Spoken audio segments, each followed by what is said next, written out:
Who touched her? The question would later freeze an entire ballroom, but a few minutes earlier no one in the room had any idea that a single careless moment was about to change everything. The Romano Foundation Gala glittered beneath chandeliers the size of small cars, their warm light spilling across marble floors polished so perfectly they reflected every pair of designer shoes in the room. Waiters in crisp black uniforms moved quietly between tables carrying trays of sparkling water and crystal glasses of champagne that cost more than most people's weekly grocery bill. For the city's most powerful families, this was just another elegant night in Manhattan. For Lillian Brooks, it was the longest shift of her life.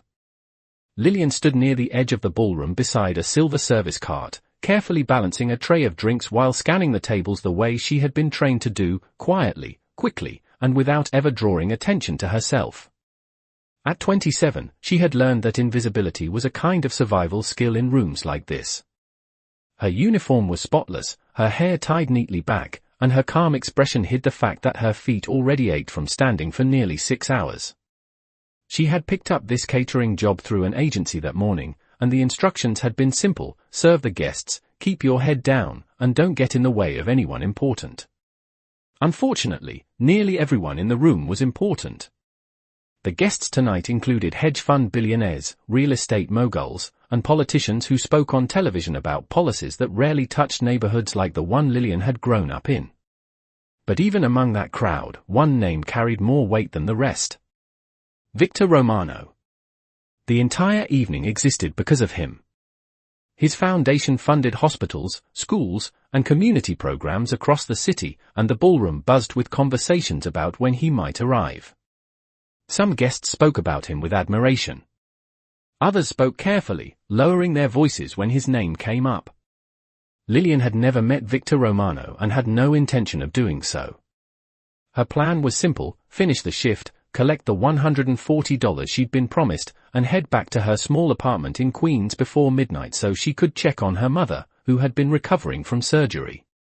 She was thinking about exactly that when a voice interrupted her thoughts. "Hey, you." The voice came from one of the round tables near the center of the ballroom. Lillian turned politely, offering the professional smile she had practiced in the mirror before every shift. The man sitting there wore a navy suit and a watch that probably cost more than her entire car. His cheeks were flushed from too much champagne, and the people around him were laughing at something he had just said. "Yes, sir?" Lillian asked gently as she stepped closer with the tray balanced in her hands. The man leaned back in his chair, studying her in a way that made several nearby guests glance over. "You work here, right?" he said. Lillian nodded. "Just serving drinks tonight, sir. Can I get you something?"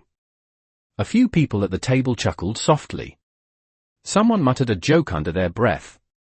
The man reached toward the tray as if to take a glass, but instead his hand paused midair while he looked her over again with a curious smile. Around them the music continued to play, conversations hummed, and no one yet realized that the small moment unfolding beside table 14 was quietly becoming the beginning of a story the entire room would remember. The man's hand hovered above the tray for a moment longer than necessary, his smile widening as if he had discovered a private joke no one else understood. Lillian kept her posture steady, the tray balanced carefully in both hands, the way every catering supervisor drilled into their staff during training. Around the table, for other guests watched the interaction with mild amusement, the kind of casual curiosity that often followed small disruptions in a carefully choreographed evening. The man finally picked up a glass of champagne, holding it up to the light as if inspecting it. "You people move around here like ghosts," he said with a lazy chuckle, glancing toward the others at the table. "I swear she appeared out of nowhere." A woman seated beside him laughed politely and took a sip of her drink. Lillian nodded once, keeping her voice calm and professional. "We try to stay out of the way, sir." That response usually ended conversations like this, allowing her to step away and continue serving other tables. Tonight, however, the man seemed interested in prolonging the moment. "Out of the way," he repeated with a grin. "You are part of the show. Tonight. Look at this place." He gestured around the ballroom where a string quartet played near the far wall and waiters moved like a quiet tide between tables. You cannot have a fancy event without the people who make it run. The comment sounded almost complimentary, yet something about his tone caused the guests at the table to exchange knowing glances. Lillian had heard that tone before. It was the tone people used when they wanted to entertain themselves for a few extra minutes. She kept the same gentle smile and shifted the tray slightly as another guest reached for a glass. Her goal was simple: finish the exchange and move on. The man leaned forward in his chair, resting one elbow on the table while watching her. "What is your name?" he asked suddenly. The question drew a small pause from the others seated nearby. Staff members were rarely asked personal questions at events like this. Lillian hesitated for only a fraction of a second before answering.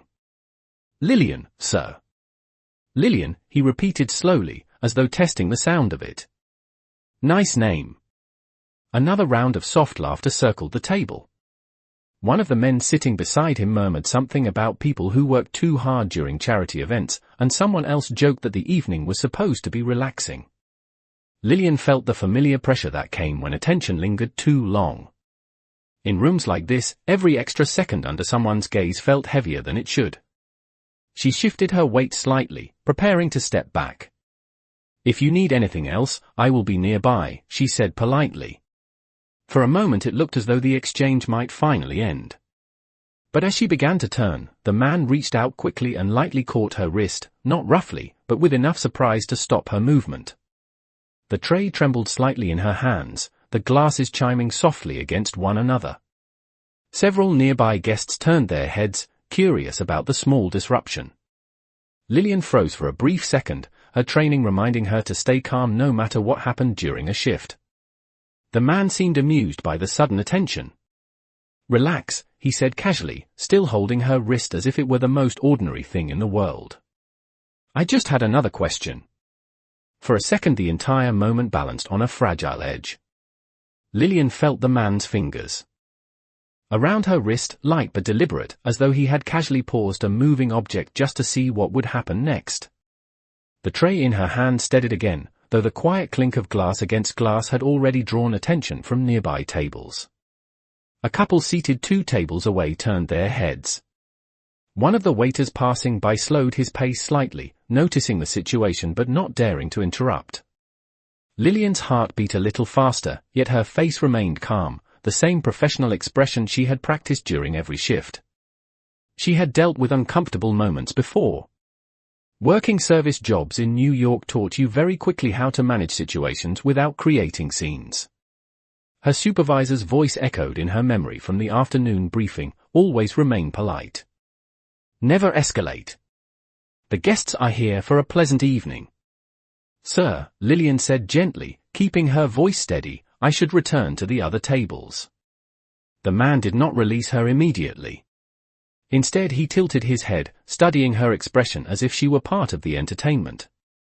Around the table, the others watched with casual interest. None of them seemed alarmed. To them it looked like harmless teasing, the sort of playful interruption that happened during long formal dinners when guests had already enjoyed more champagne than usual. One of the men chuckled softly and leaned back in his chair. "Calvin," he said with amusement, "you are going to scare the staff away." So that was his name. Calvin Drake. The name meant nothing to Lillian, but the way the others spoke it suggested that he was someone accustomed to being the center of attention. Calvin finally spoke again, his tone relaxed. "I am not scaring anyone," he said with a grin. "I just asked a question." He glanced back at Lillian.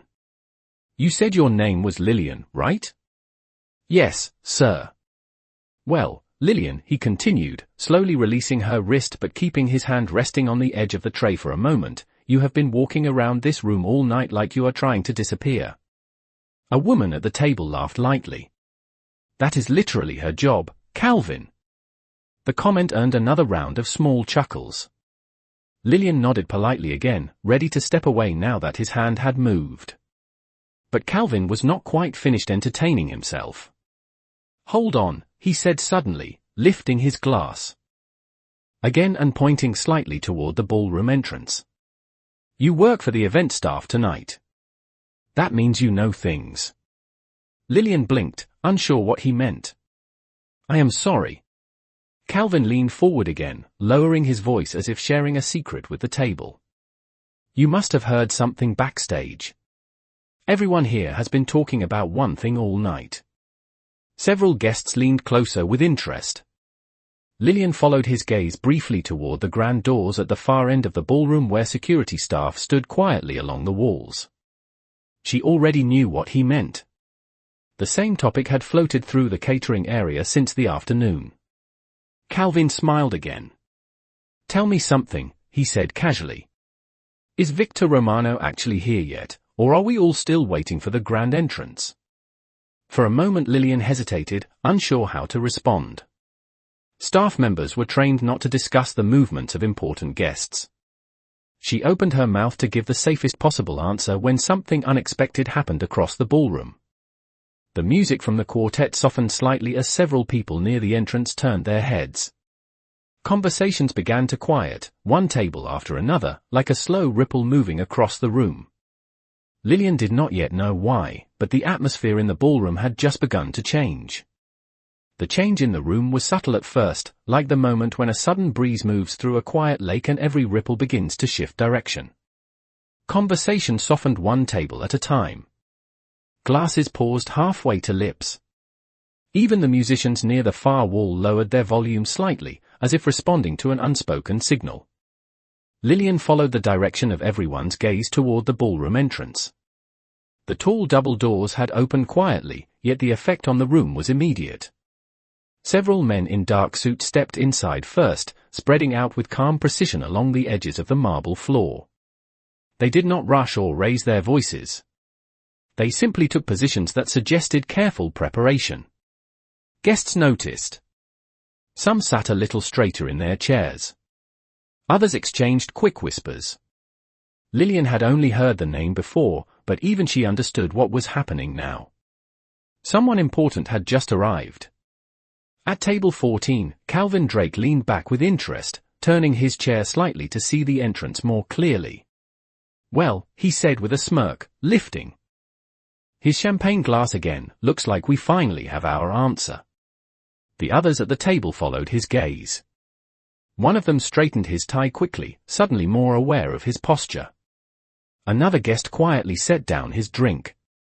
The presence moving into the room carried a quiet authority that did not need to be announced. Lillian could not see the man clearly yet because several guests had stood partially in the way, but she could feel the atmosphere shift around her. It was not loud or dramatic. It was something heavier than that. It was the kind of silence that appears when everyone in a room understands that the most powerful person present has just arrived. Calvin, however, seemed amused by the moment rather than intimidated by it. He turned his attention back toward Lillian, who was still standing beside the table with the tray balanced carefully in her hands. Looks like the star of the night finally showed up, he said casually. Perfect timing. Lillian shifted her weight slightly, hoping the renewed attention toward the entrance would allow her to step away unnoticed. Most of the guests in the ballroom were now focused on the tall figure moving slowly between the tables near the entrance. The man's dark suit was sharply tailored, his posture relaxed but unmistakably confident. Two men walked a few steps behind him, speaking quietly into discreet earpieces. Lillian did not know Victor Romano personally, but even from across the ballroom she could tell who he was. The entire room seemed to orbit around his presence without a single word being spoken. Calvin noticed the same thing and chuckled softly under his breath. You see that, he said to the others at the table. Everyone suddenly remembers their manners. The woman beside him gave a small nervous laugh. Maybe you should too. Calvin waved the suggestion away with an easy smile. Relax, he said. This is a charity gala, not a courtroom. Lillian carefully adjusted the tray again, preparing to step away while the attention in the room remained focused elsewhere. She had almost succeeded in moving one step back when Calvin's hand reached out again, stopping her movement once more. This time he did not grab her wrist. Instead he placed two fingers lightly against the edge of the tray to hold it in place. Wait, he said with a playful tone, as though the entire moment were part of a harmless joke. Several people at nearby tables had begun to notice the small scene now, their curiosity returning as the initial excitement at the entrance settled. Calvin tilted his head slightly toward Lillian. "You never answered my question," he said. Across the ballroom, Victor Romano had just paused in mid-step, his gaze sweeping calmly across the room. Calvin's fingers resting against the tray were light, yet the message was clear enough to stop Lillian from stepping away. The glasses trembled softly again, catching the golden chandelier light as the room slowly returned to its low hum of conversation. Across the ballroom, attention still followed Victor Romano's quiet arrival, but curiosity had begun drifting back toward smaller movements around the tables. Moments like this had a way of spreading attention without anyone quite realizing it. Lillian kept her expression calm, though she could feel several nearby guests watching the exchange now. She gently shifted the tray to regain balance. "Sir," she said softly, "I do not have information about the guest list or arrivals. I am only serving drinks tonight." Calvin looked amused by the careful response. He tilted his head and laughed quietly to the people at his table. "Listen to that," he said. "Perfect answer. Someone trained her well." The others chuckled politely, though the laughter carried a slightly nervous tone now. The energy in the ballroom had changed since the arrival at the door, and even Calvin's friend seemed aware that the night had entered a different rhythm. Lillian noticed the shift as well. The musicians had resumed their normal volume, but the room felt more controlled somehow. People sat a little straighter. Conversation sounded quieter, more measured. She glanced once toward the far end of the room and saw Victor Romano moving between tables while several guests greeted him respectfully. He nodded to them calmly, exchanging brief handshakes and short words that Lillian could not hear from this distance. Nothing about his movements was hurried. Nothing about them was loud. Yet the entire ballroom adjusted itself around him as naturally as water moves around a stone. Calvin noticed her brief glance and followed her line of sight. "Ah," he said, smiling again. "You are looking too." Lillian quickly lowered her gaze back to the tray. "Everyone is, sir." "Fair point," Calvin replied, swirling the champagne in his glass. "Hard not to." One of the guests beside him leaned closer and murmured quietly, "Maybe we should let her go, Calvin." Calvin waved the suggestion away without even looking at him. "Relax," he said. "I am just talking." He turned his attention back toward Lillian, studying her again with casual curiosity. "So tell me something else then," he continued. "How long have you been working events like this?" "Only tonight, sir," Lillian answered honestly. "Temporary staff." "Really?" Calvin raised an eyebrow. "That is surprising. You seem very calm for someone surrounded by a few $100 million worth of jewelry and egos." A small ripple of laughter circled the table again. Lillian allowed herself a polite smile, though inside she simply hoped the conversation would end soon. The tray had grown heavier in her hands after standing still for so long, and the longer she remained beside the table, the more people began quietly watching the interaction. Calvin noticed that attention too, and his grin widened slightly as if the growing audience made the moment more entertaining. "Do not worry," he said lightly. "You are doing great. I just had one more thing I wanted to ask." Lillian waited silently. Calvin leaned forward in his chair, lowering his voice just enough to sound conspiratorial to those sitting nearby. "When someone like Victor Romano walks into a room," he said slowly, "everyone suddenly becomes very careful." He gestured lazily around the ballroom. "Look at them." Lillian followed the motion for a brief second. It was true. The room had become noticeably more composed. Calvin leaned back again and gave a casual shrug. "But me," he said with a playful grin. "I have always been curious about something." His eyes flicked briefly toward the far end of the ballroom again before returning to Lillian. "Let us see how careful people really are tonight." At that exact moment, Victor Romano stopped walking and turned his head slightly, his gaze drifting calmly across the ballroom in the direction of table 14. Victor Romano did not move immediately after turning his head.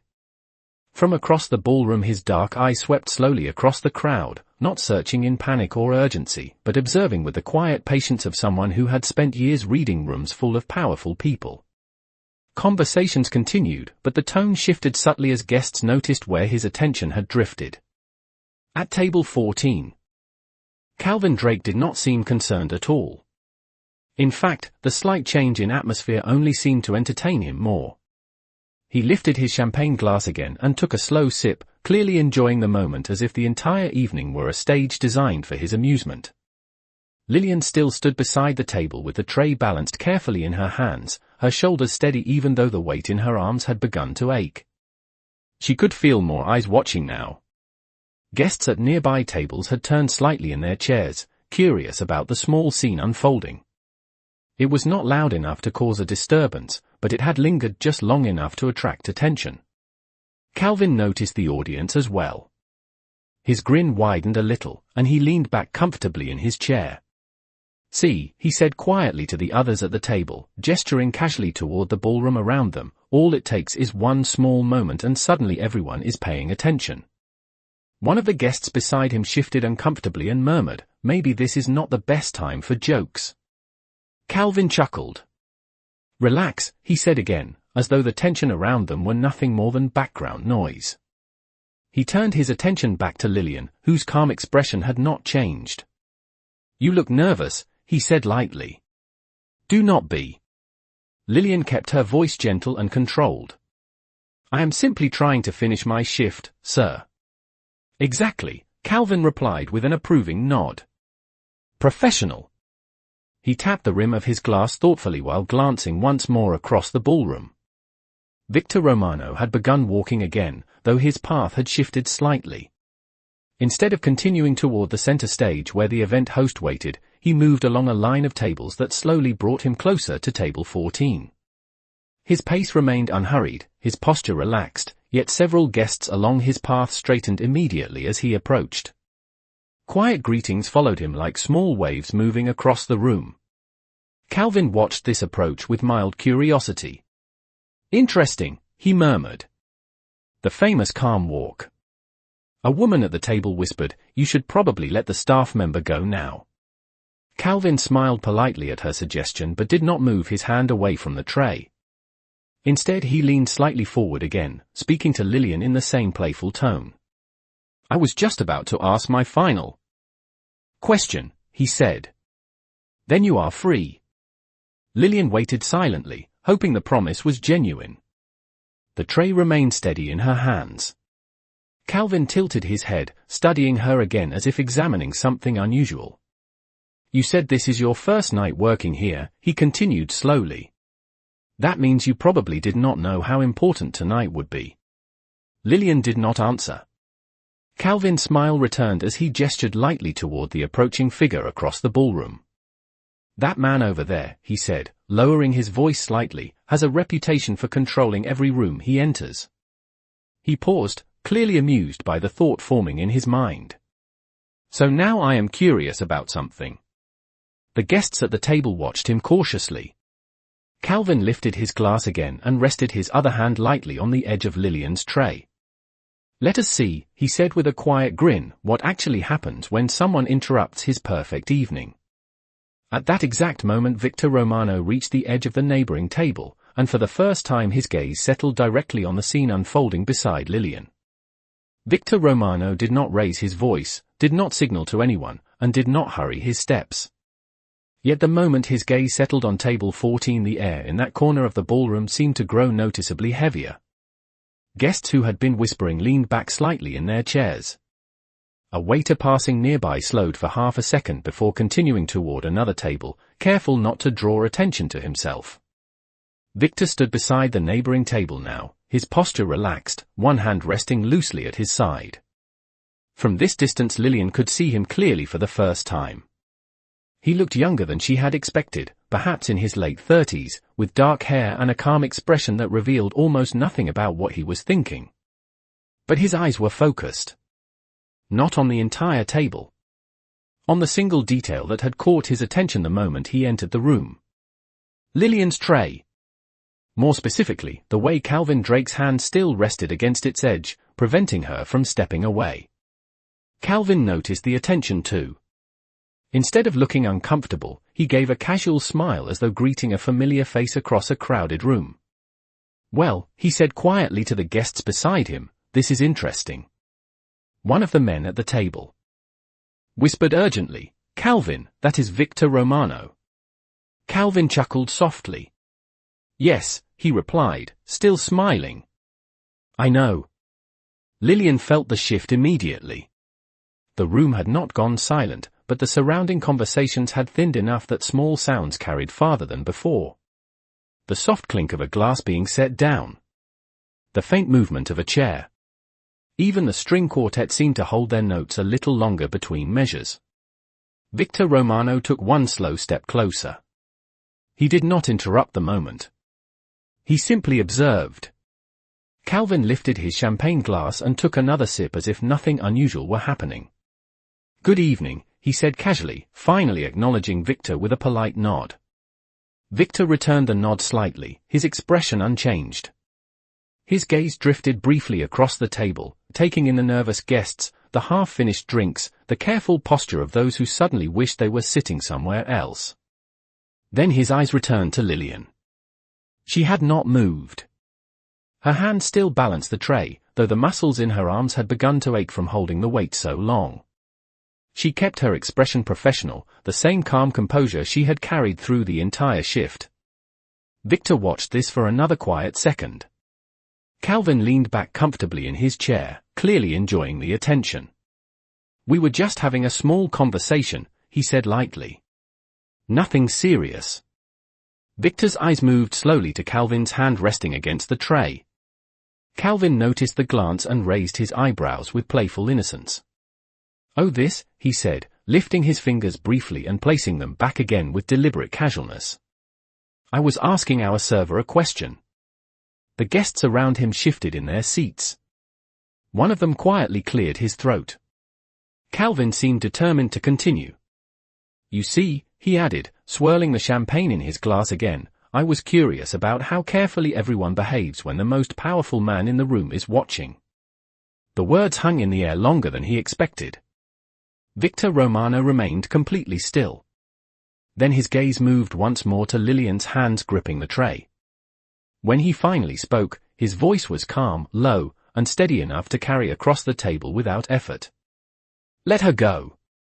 Calvin Drake did not move right away. The words were simple, calm, and spoken without anger, yet they carried through the small circle around the table with a weight that made several nearby guests stop breathing for a moment. The man beside Calvin slowly lowered his glass onto the tablecloth. Another guest shifted in his chair, suddenly fascinated by the silverware in front of him.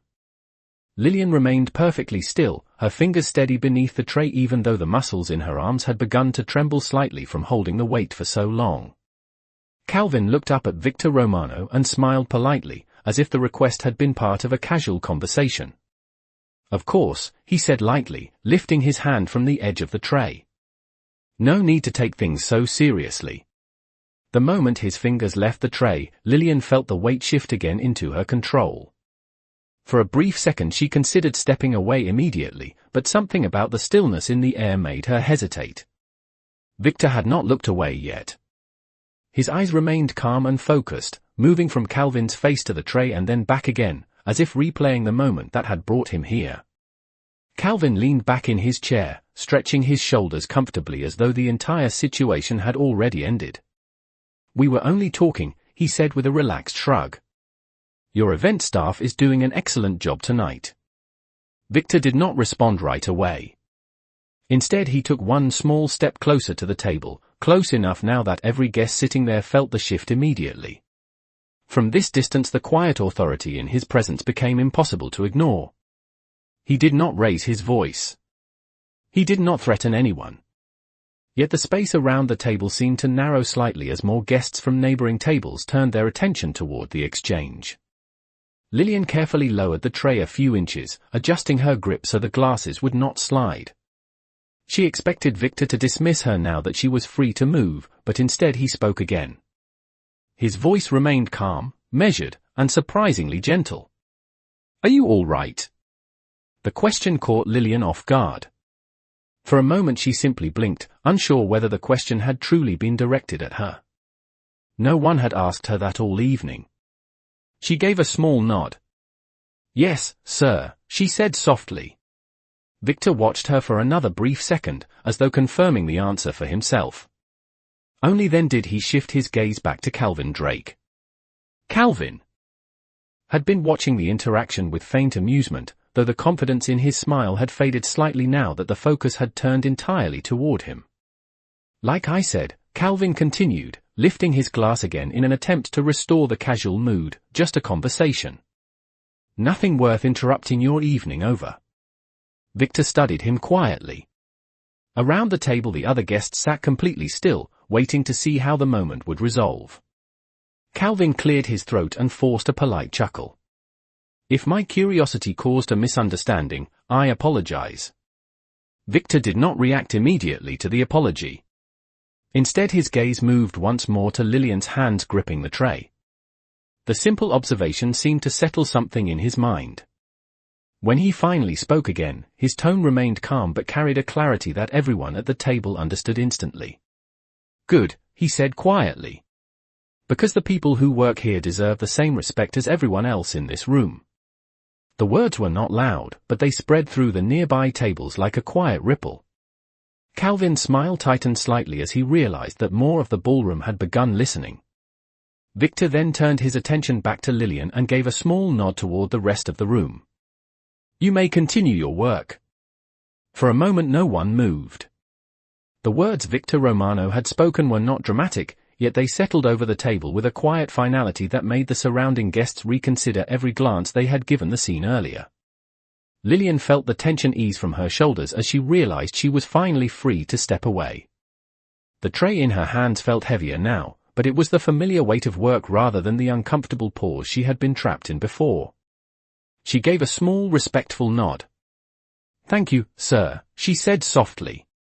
Victor returned the nod almost imperceptibly. That simple acknowledgement seemed to release the moment entirely. Lillian turned carefully and began walking toward the next table, her steps steady even though she could feel the attention of half the ballroom following her movement. A few guests watched with thoughtful expressions now, as if they had only just realized what they had been witnessing.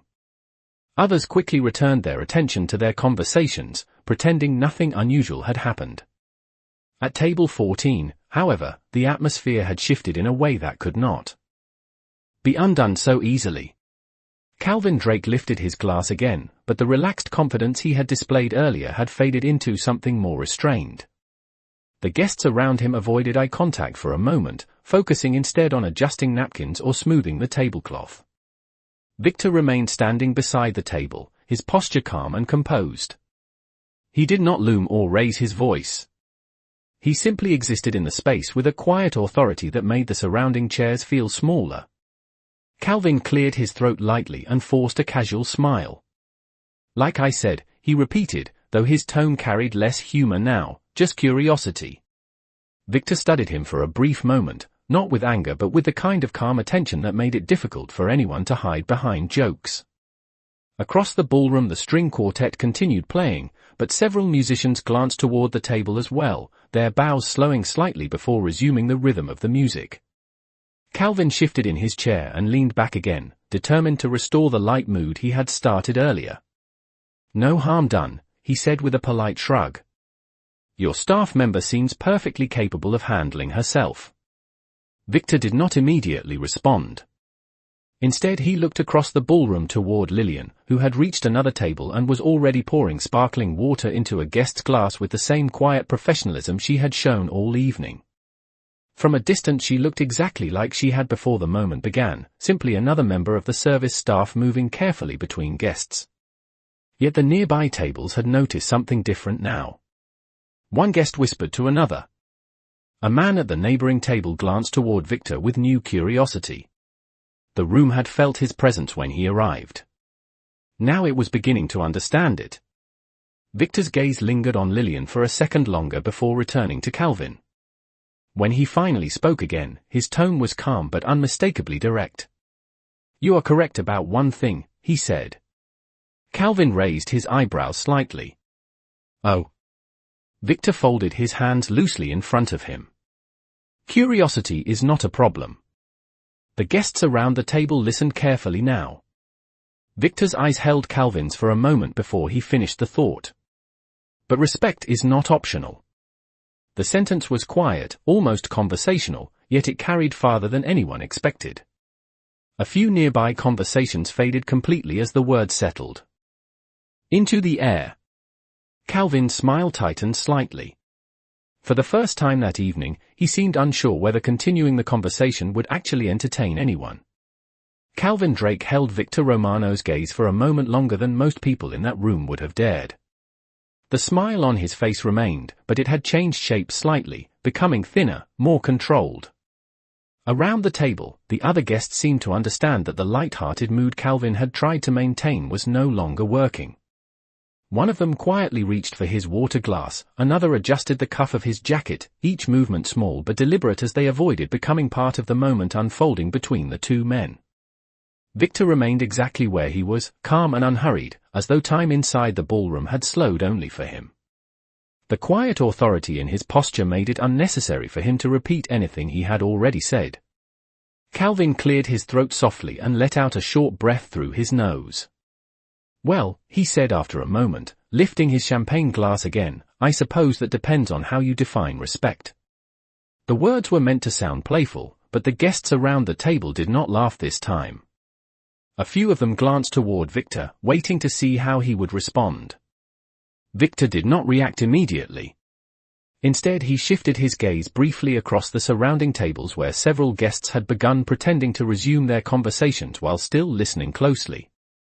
The ballroom had returned to its music and quiet chatter, yet an invisible circle of attention remained centered on table 14. Finally, Victor looked back at Calvin. "Respect," he said calmly, "is simple." Calvin raised an eyebrow. Victor's tone remained measured, almost conversational. "It means understanding that the people who work in this room deserve the same dignity as the people who are seated in it."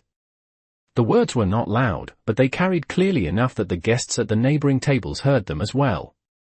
Calvin tapped his glass lightly with one finger, thinking. For the first time since the exchange began, he seemed less certain about continuing the performance he had started earlier. "Fair point," he admitted with a small nod. "Perhaps I let the evening get a little too entertaining." Victor watched him without expression. Calvin set his glass down on the table and leaned slightly forward, resting his forearms on the edge of the white linen cloth. "In that case," he continued with a polite smile, "consider the misunderstanding resolved." The guests beside him nodded quietly as if encouraging the moment to end. Victor held the silence for one more second before giving a small nod of his own. It was not approval exactly, but it signaled that the conversation had reached its conclusion. Calvin leaned back again, visibly relieved that the tension had begun to fade. "Good," he said lightly. "I would hate for curiosity to ruin a perfectly good charity event." Victor allowed a faint trace of a smile to appear, though it did not fully reach his eyes. "Charity events," he replied calmly, "exist because people remember that every person has value." Calvin inclined his head politely, choosing not to challenge the statement further. Across the ballroom, Lillian Brooks had continued moving between tables, quietly refilling glasses and collecting empty plates as if the earlier moment had never happened. Yet several guests now watched her with a different awareness. Victor's gaze followed her briefly once more before returning to the table in front of him.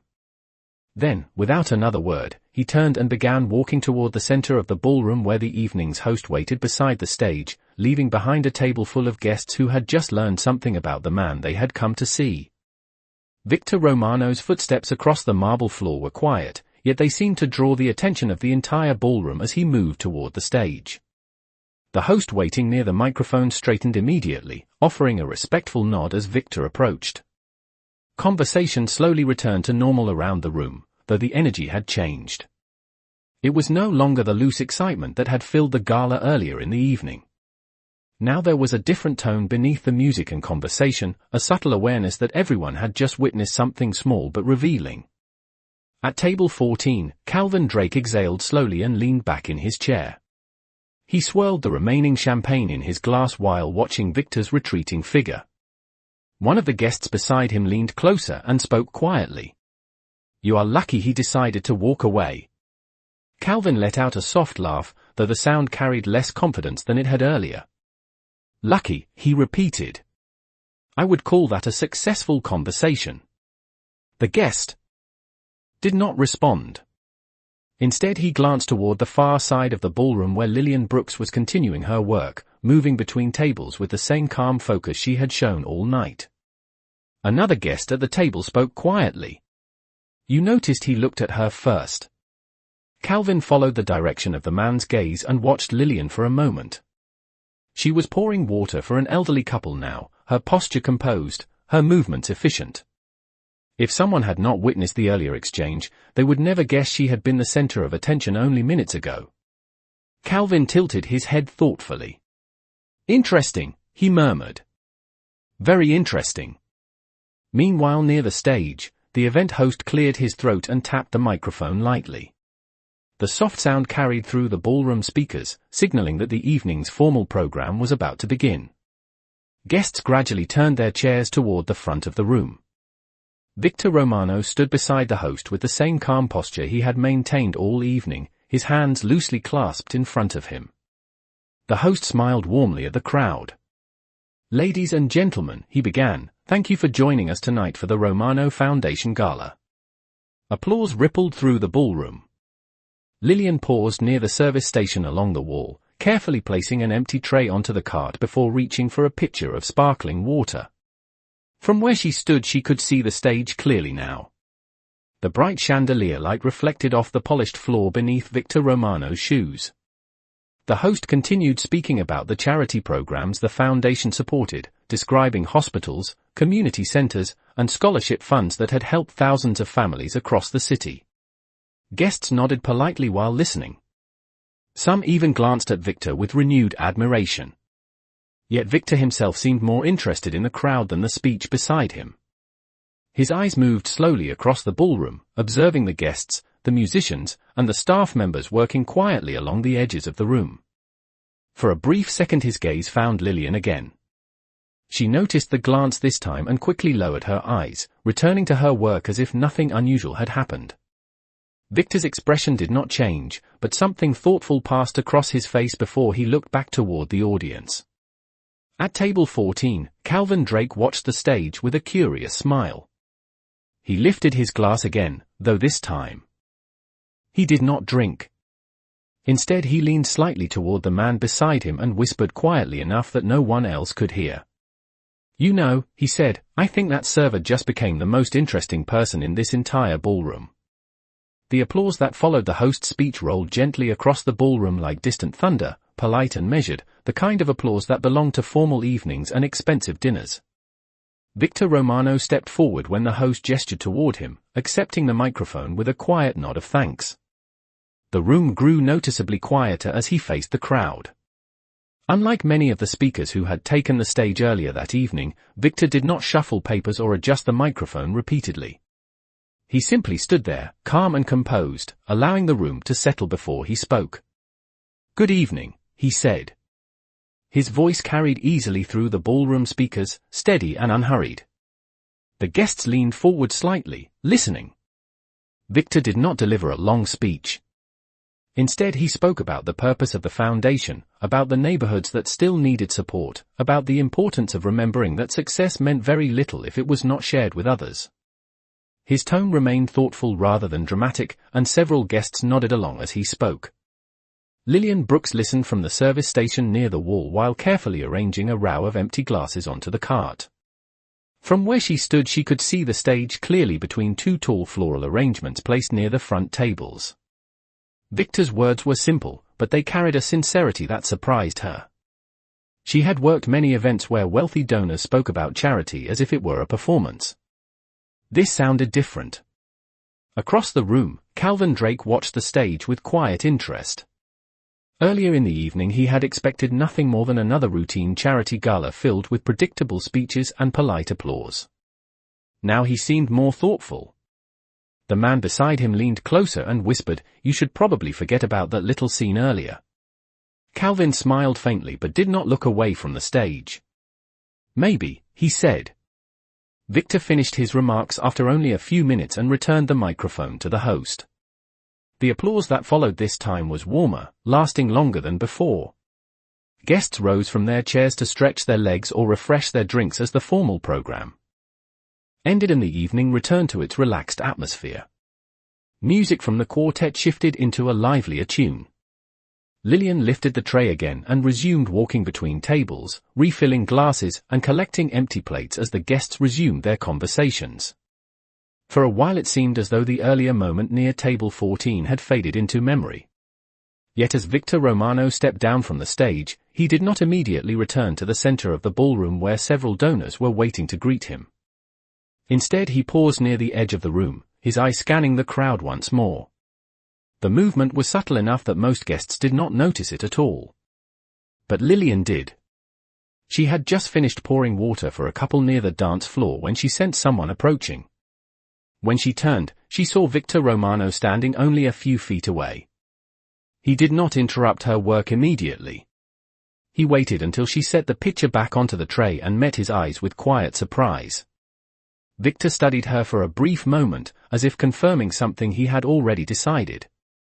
Then he spoke in the same calm voice he had used all evening. "When your shift ends tonight," he said, "please speak with my assistant before you leave."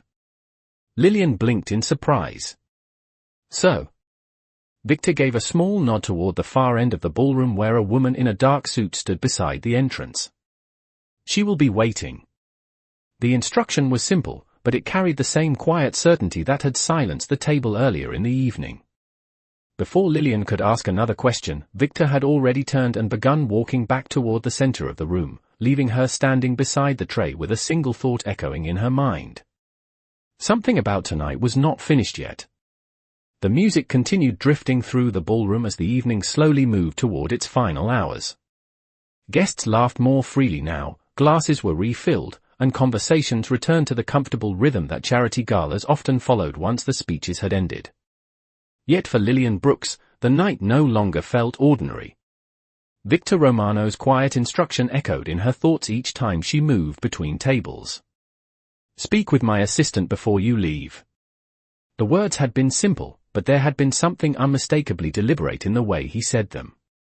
She finished her work carefully, the same way she had begun it hours earlier, clearing empty plates, refilling glasses, and thanking guests politely when they nodded to her. A few of them seemed to recognize her now. One elderly woman even gave her a small, kind smile as she handed over an empty glass. Near the center of the ballroom, Calvin Drake watched the room with thoughtful curiosity. Earlier he had been the loudest voice at the table, the one enjoying the attention of the crowd. Now he seemed quieter. He glanced once toward Lillian as she passed and shook his head slightly, as if still trying to understand the chain of events that had begun with a single careless moment. "You underestimated the room," the man beside him murmured quietly. Calvin gave a small shrug. "Perhaps," he replied, though his voice carried more reflection than regret. Meanwhile near the ballroom entrance, the woman in the dark suit Victor had mentioned remained exactly where she had been standing all evening. She watched the room with calm patience, greeting a few departing guests with polite nods. As the clock neared midnight, the catering supervisor signaled that the staff shift was ending. Lillian placed her tray onto the service cart for the final time and untied the small apron around her waist. She hesitated for a second before walking toward the entrance. The woman in the dark suit noticed her approach immediately. "Lillian Brooks?" she asked politely. Lillian nodded, surprised that the woman already knew her name. The assistant gave a small professional smile. "Mr. Romano asked me to speak with you." She gestured toward a quiet corner near the coat check where the music sounded softer. Lillian followed, unsure what to expect. The assistant opened a slim folder and handed her a card. "Mr. Romano was impressed with the way you handled the situation earlier this evening," she explained calmly. "He believes people who remain composed under pressure are rare." Lillian looked down at the card in her hand. It carried the discreet logo of the Romano Foundation along with a phone number and an office address in Manhattan. The assistant continued speaking in the same steady tone. If you are interested, the Foundation is expanding several community programs next month. We are looking for people who understand hard work and responsibility. Lillian blinked, surprised. You mean a job? The assistant nodded. An opportunity, she corrected gently. Across the ballroom, Victor Romano stood near a group of departing guests, shaking hands and exchanging polite farewells. For a brief moment his eyes moved toward the entrance and met Lillian's again. He did not wave or call attention to the exchange. He simply gave a small nod, the same quiet acknowledgement he had given earlier in the evening. Lillian looked back at the card in her hand, realizing that the long night she had expected to forget might instead become the moment that quietly changed the direction of her life.